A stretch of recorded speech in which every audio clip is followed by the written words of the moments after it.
அரவிந்த் மேனன்ஜி. அவர் மலையாளத்தில் பிறந்தாலும் இந்தியில் தான் பேசினார். மலையாளத்தில் பேசியிருந்தாலும் இன்னும் மக்களுக்கு நன்னாயிட்டு மனசிலாக இருக்கும். நீங்கள் எங்கனையான நீங்கள் இனிமேல் வரும்போது மலையாளத்தில் தன்னே சம்சாரிக்கணும். கேட்டோ சேட்டா. அங்கே போல் நம்முடைய தேர்தல் அதிகாரி நமது மாண்புமிகு கிஷன் ரெட்டி அவர்கள் ரொம்ப ராசியான ஆள்னா புரிஞ்சுதான் மனசு. ராசி எப்படின்னா, அண்ணன் நமது அமைச்சர் முருகன் அவர்கள் மாநில தலைவராக இருக்கும்போது என்ன சொன்னாங்கன்னா, தேர்தலில் இன்சார்ஜ். அப்போ இன்சார்ஜ் வரும்போது அண்ணன் மாண்புமிகு அமைச்சர் கிஷன் ரெட்டிகள் இன்சார்ஜ் வந்தார். அப்போ சொல்லும்போது சொன்னாங்க, அப்போ வந்து 20 சீட்டு வாங்கணும். 20 சீட்டு வாங்கினா கூட 4 சீட் நம்ம ஜெயிச்சோம். அன்னைக்கு 4 சீட்டு ஜெயிக்கிறோம். இனிமேல் வரக்கூடிய தேர்தல் 40 சீட்டுக்கு மேலே ஜெயிப்போம். இனி வரக்கூடிய தேர்தலில் 40 சீட்டுக்கு மேலே நிச்சயமாக நமதுக்கு ஜெயிக்கிறதுக்கான வாய்ப்புகள் இருக்கிறது.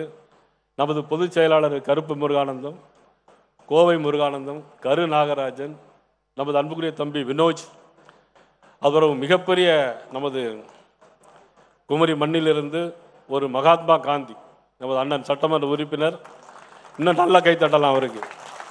நம்முடைய அண்ணன் மகாத்மா காந்தி அவர், நமது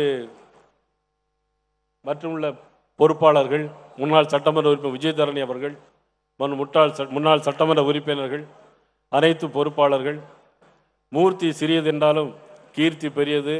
நமது அமைப்பு பொதுச் செயலாளர் ஐயா கேசவநாயன் ஐயா அவர்கள் மற்றும் அனைவருக்கும் இந்த நிகழ்ச்சியில் ஒவ்வொருவரையும் பெயரை சொல்ல வேண்டும், யாரும் பொறுத்தருள வேண்டும்.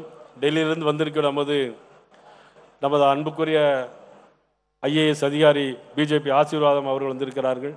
மற்றும் அனைவருக்கும் என்னுடைய பத்திரிகை நண்பர்கள், காவல்துறை நண்பர்கள், கிளை கழகத்துடைய பொறுப்பாளர் அனைவருக்கும் என்னுடைய மனங்கறிந்த நன்றியும் வணக்கத்தையும் நான் தெரிவித்துக் கொண்டு, எனக்கு இவ்வளவு பெரிய பொறுப்பினை, மிகப்பெரிய கட்சியில் இவ்வளவு பெரிய பொறுப்பினை தந்திருக்கிறீர்கள். உண்மையிலே நான் பொறுப்பாக நான் இதை எடுத்துக்கொண்டு செயல்பட வேண்டும் நினைத்தாலும் கூட எனக்கு ஒரு பயமும் அச்சமும் இருக்கிறது.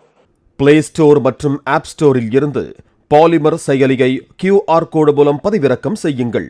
செய்திகளை உடனுக்குடன் பெறுங்கள்.